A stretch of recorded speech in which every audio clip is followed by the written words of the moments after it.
എല്ലാ കൂട്ടുകാർക്കും നമ്മുടെ പുതിയ വീഡിയോയിലേക്ക് സ്വാഗതം. ഇന്നത്തെ നമ്മുടെ വീഡിയോ വളരെ രുചികരമായിട്ട് തന്നെ ഉണ്ടാക്കി കഴിക്കാൻ പറ്റിയ റവപ്പാലാണ്. സിമ്പിളായിട്ട് തന്നെ വീടുകളിൽ ആർക്കും ഉണ്ടാക്കിയെടുക്കാൻ പറ്റിയ ഈ ഒരു റവപ്പാല് ഒരു പ്രത്യേക ഫ്ലേവറിലാണ് ഞാനിവിടെ തയ്യാറാക്കി കാണിക്കുന്നത്. ഇതിലേക്ക് ചേർക്കുന്ന ചേരുവകളാവട്ടെ വളരെ ലളിതമാണ്, എങ്കിൽ തന്നെയും കഴിക്കാനും സൂപ്പർ ടേസ്റ്റ് ആണ്. അപ്പോൾ നമുക്കുടൻ തന്നെ നമ്മുടെ റവപ്പാല് വീഡിയോ കാണാൻ പോകാം. വീഡിയോ കാണുമ്പോൾ നിങ്ങൾക്ക് ഇഷ്ടപ്പെടുവാണെങ്കിൽ നിങ്ങളുടെ വിലയേറിയ ലൈക്ക് തരാൻ മറക്കില്ല കൂട്ടുകാരെ.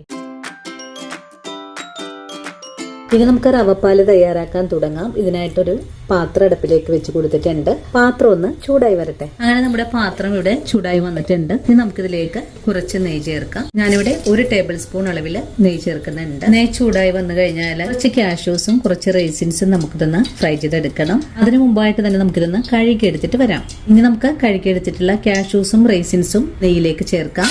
ഇതൊന്ന് ഇളക്കി മൊരിയിച്ചെടുക്കാം. വളരെ എളുപ്പത്തിൽ ഉണ്ടാക്കിയെടുക്കാൻ പറ്റിയ നല്ലൊരു റെസിപ്പിയാണ് കേട്ടോ. അങ്ങനെ നമ്മുടെ റൈസിൻസും കാഷ്യൂസും ഒക്കെ ഫ്രൈ ആയി വന്നിട്ടുണ്ട്. നമുക്കിത് നെയ്യിൽ നിന്ന് കോരി മാറ്റാവുന്നതാണ്. അങ്ങനെ നമ്മുടെ കാഷ്യൂസും റൈസിൻസും ഞാനിവിടെ ഫ്രൈ ചെയ്ത് മാറ്റിയിട്ടുണ്ട്. ഇനി നമുക്ക് ഫ്ലെയിം ഓഫ് ചെയ്ത് കൊടുക്കണം. അതിനുശേഷം 1/4 കപ്പോളം പഞ്ചസാര നമുക്ക് ഈ പാനിലേക്ക് ചേർക്കാം. ഞാനിവിടെ 1/4 കപ്പ് ചേർക്കുന്നത്. നിങ്ങൾക്ക് നിങ്ങളുടെ മധുരത്തിന് ആവശ്യമായ കൂടുതൽ അളവിൽ പഞ്ചസാര ചേർക്കാൻ പറ്റുന്നതാണ്. ഇനി നമുക്ക് ഈ പഞ്ചസാര ഒന്ന് കാരമൽ ചെയ്തെടുക്കണം. അരിക്ക് പാകമൊക്കെ കളർ മാറി തുടങ്ങുമ്പോഴേക്കും നമുക്കിതുപോലെ ഒന്ന് ഇളക്കി കൊടുക്കാം. നമ്മൾ ഈ വിഭവം തയ്യാറാക്കി എടുക്കാൻ പോകുന്നതിന് മുമ്പായിട്ട് തന്നെ ഇതിലേക്ക് ആവശ്യമായ പാലൊന്ന് തിളപ്പിച്ച് വെക്കേണ്ടതാണ്. ഞാനിവിടെ 1/4 ലിറ്റർ പാല് നേരത്തെ തന്നെ തിളപ്പിച്ച് വെച്ചിട്ടുണ്ട്. തിളപ്പിക്കാത്ത പാല് ചേർക്കുവാണെങ്കിൽ ഇരിഞ്ഞു പോവാൻ സാധ്യത കൂടുതലാണ്. അതുകൊണ്ട് പാല് നിങ്ങൾ നേരത്തെ തന്നെ തിളപ്പിച്ച് വെക്കുക. വളരെ എളുപ്പത്തിൽ ഉണ്ടാക്കിയെടുക്കാൻ പറ്റിയ ഒരു വിഭവമാണ്. ഇതിന് പല നാട്ടിലും പല പേരുകളിലാണ് അറിയപ്പെടുന്നത്. തരിക ആച്ചിതെന്ന് അറിയപ്പെടാറുണ്ട്. നോൻപ് മാസങ്ങളിലൊക്കെ ഇതൊക്കെ വളരെ പ്രാധാന്യത്തോടു കൂടി ഉണ്ടാക്കി കഴിക്കുന്ന ഒന്നാണ് കേട്ടോ. പഞ്ചസാര ഇപ്പോ ഒന്ന് നല്ലോണം തന്നെ മെൽറ്റായൊക്കെ തുടങ്ങിയിട്ടുണ്ട്. അങ്ങനെ നമ്മുടെ പഞ്ചസാര നല്ലതുപോലെ ഇതേ ഒരു കളറിലേക്ക് ആയി വന്നിട്ടുണ്ട്.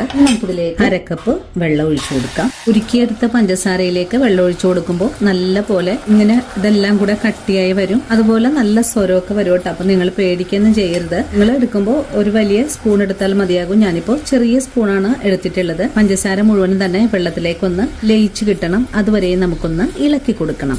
നല്ല സ്റ്റിക്കി ആയിട്ട് വരും കേട്ടോ വെള്ളം ഒഴിച്ചു കൊടുക്കുന്ന സമയത്ത്. അങ്ങനെ നമ്മുടെ പഞ്ചസാര ഒന്ന് ലയിച്ചൊക്കെ വരുന്നുണ്ട്. ഇനി നമുക്കിതിലേക്ക് തിളപ്പിച്ചു വെച്ചിട്ടുള്ള പാലാണ് ചേർത്ത് കൊടുക്കേണ്ടത്. ഇനിയിപ്പോ നമുക്ക് പാല് ചേർത്ത് കൊടുക്കാം. കുറച്ച് പാല് നമുക്ക് മാറ്റി വെക്കണം. ഈ പാലൊന്ന് തിളച്ചു വരട്ടെ. അങ്ങനെ നമ്മുടെ പാലിപ്പോ നല്ലതുപോലെ ഒന്ന് ചൂടായി വന്നിട്ടുണ്ട്. ഈ ഒരു പാലിലേക്ക് ഒരു തവി റവ, ഇതൊരു 2 ടേബിൾ സ്പൂൺ അളവിലാണ് ചേർത്തിട്ടുള്ളത്. ഇത് വറുത്തിട്ടുള്ള റവയാണ്. ഇനിയിപ്പോ കൈയെടുക്കാതെ നമുക്കൊന്ന് ഇളക്കി കൊടുക്കാം. റവ ചേർക്കുമ്പോൾ കൂടുതലായിട്ട് ചേർത്ത് കൊടുക്കരുത്. അങ്ങനെ വരുവാണെങ്കിൽ പെട്ടെന്ന് തന്നെ റവ കട്ടിയായി മാറിപ്പോകും. അങ്ങനെ വരാതിരിക്കാനും വേണ്ടിയിട്ടാണ് കുറഞ്ഞ അളവിലാണ് റവ ചേർക്കേണ്ടത്.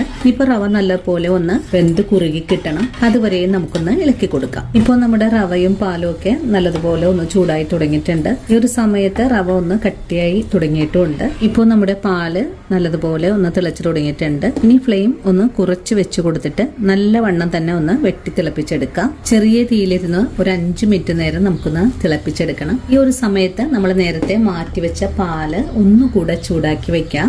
ഇനി നമുക്കിതിലേക്ക് 5 രൂപയുടെ 2 പാക്കറ്റ് ഹോർലിക്സ് കേട്ടോ. ഇതൊന്ന് നമുക്ക് പൊട്ടിച്ചെടുക്കാം. നിങ്ങൾക്ക് ബൂസ്റ്റ് വേണമെങ്കിൽ ബൂസ്റ്റ് ചേർക്കാവുന്നതാണ്. ഞാനിപ്പോ ഹോർലിക്സ് ആണ് ചേർക്കുന്നത്. ഇപ്പോൾ നമ്മുടെ റവയും ഒന്ന് ചെറുതായിട്ടൊക്കെ കുറുകി വന്നിട്ടുണ്ട്. ഇനി നമുക്ക് അധികം ഒന്നും കുറുക്കിയെടുക്കേണ്ട ആവശ്യമൊന്നും തന്നെ ഇല്ല. നമുക്ക് ഈ ഫ്ലെയിം അങ്ങ് ഓഫ് ചെയ്ത് കൊടുക്കാവുന്നതാണ്. നമുക്കിതുപോലെ ഒഴിച്ചു കുടിക്കുന്ന ഒരു പരുവത്തിലാണ് ആയി കിട്ടേണ്ടത്. ഇനി നമുക്ക് ഈ ഹോർലിക്സ് പൊടിയിലേക്ക് കുറച്ച് പാലൊഴിച്ചു കൊടുക്കാം. നല്ലപോലെ ഇളക്കി ഒന്ന് മിക്സ് ചെയ്തെടുക്കാം. നല്ലതുപോലെ ഇളക്കി മിക്സ് ചെയ്ത് കഴിഞ്ഞാൽ പിന്നെ നമുക്ക് തയ്യാറാക്കി വെച്ചിരിക്കുന്ന റവപ്പാലിലേക്കാണ് ചേർത്ത് കൊടുക്കേണ്ടത്. ഇനി നല്ലതുപോലെ ഇളക്കി ഒന്നും കൂടെ മിക്സ് ചെയ്തെടുക്കാം. ഇപ്പോൾ നല്ല ലൂസായിട്ടാണ് ഇവിടെ ആയി വന്നിട്ടുള്ളത്. ഇനിയിപ്പോ ഇതൊന്ന് ചൂടാറി വരുമ്പോഴേക്കും നല്ല കട്ടിയായിട്ട് മാറിയിട്ടുണ്ടാവും. ഇതിലേക്ക് നല്ലൊരു ഫ്ലേവറിനായിട്ട് നമുക്ക് 1 ടീസ്പൂൺ അളവിൽ വാനില എസൻസ് കൂടെ ചേർക്കാം. നിങ്ങൾക്ക് വേണമെങ്കിൽ ഏലക്കപ്പൊടിയും ചേർക്കാവുന്നതാണ്. ഇനിയിപ്പോ ഇതിലേക്ക് നമ്മൾ നേരത്തെ ഫ്രൈ ചെയ്ത് വെച്ചിരിക്കുന്ന കാഷ്യൂസും റൈസിൻസും ചേർത്ത് കൊടുക്കാം. അങ്ങനെ നമ്മുടെ റവപ്പാൽ ഇവിടെ റെഡി ആയിട്ടുണ്ട്. ഇത്രയേ ഉള്ളൂ ഈ ഒരു റവപ്പാൽ തയ്യാറാക്കി എടുക്കാനായിട്ട്. ഇതുവരെയും നിങ്ങൾ ഇതുപോലെ ഒന്ന് തയ്യാറാക്കി കഴിച്ചിട്ടില്ലെങ്കിൽ തീർച്ചയായിട്ടും നമ്മുടെ ഈ ഒരു വീഡിയോ കണ്ടത് തയ്യാറാക്കി നോക്കണേ. നല്ല ടേസ്റ്റ് ഉണ്ട്. അപ്പോൾ